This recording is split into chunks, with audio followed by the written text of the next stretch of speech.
আমরা তো আপনার পদত্যাগ চেয়েছিলাম, কিন্তু আপনি করলেন দেশ ত্যাগ।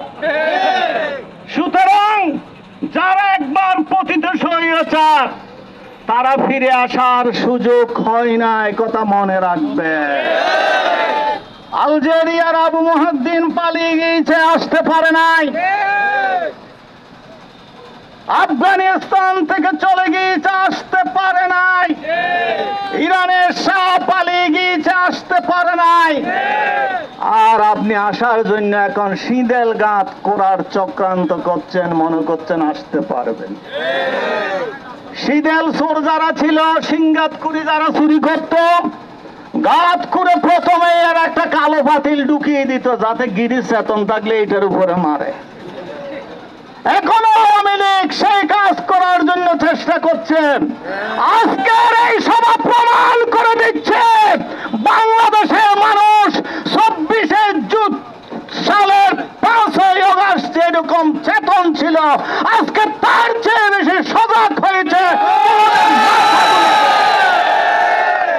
সুতরাং সম্মানিত ভাইয়েরা,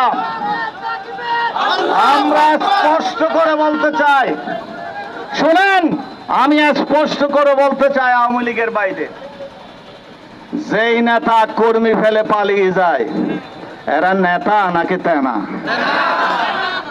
জামাত ইসলামী অত অত্যাচারের মাঝে পালিয়ে যায়নি, শিবির পালিয়ে যায় নাই, এই দেশের ইসলামপন্থী ওলামায়ে কেরামের উপর এত অত্যাচার হয়েছে, পালিয়ে যায় নাই।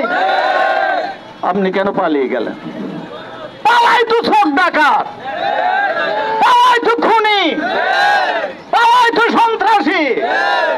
আপনি কেন পালালেন?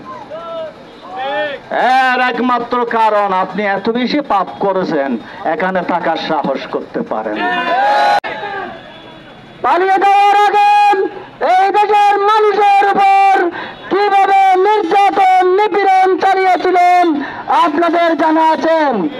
তারা আইনাগার প্রতিষ্ঠা করেছিলেন, খুনের রাজত্ব করেছিল। এখনো পর্যন্ত 1 বছর অতিবাহিত হলেও দৃশ্যমান কোন বিচার আমরা দেখতে পাইনি। আমরা আজকের এই মিছিলের সমাবেশ থেকে দাবি জানাতে চাই, অতি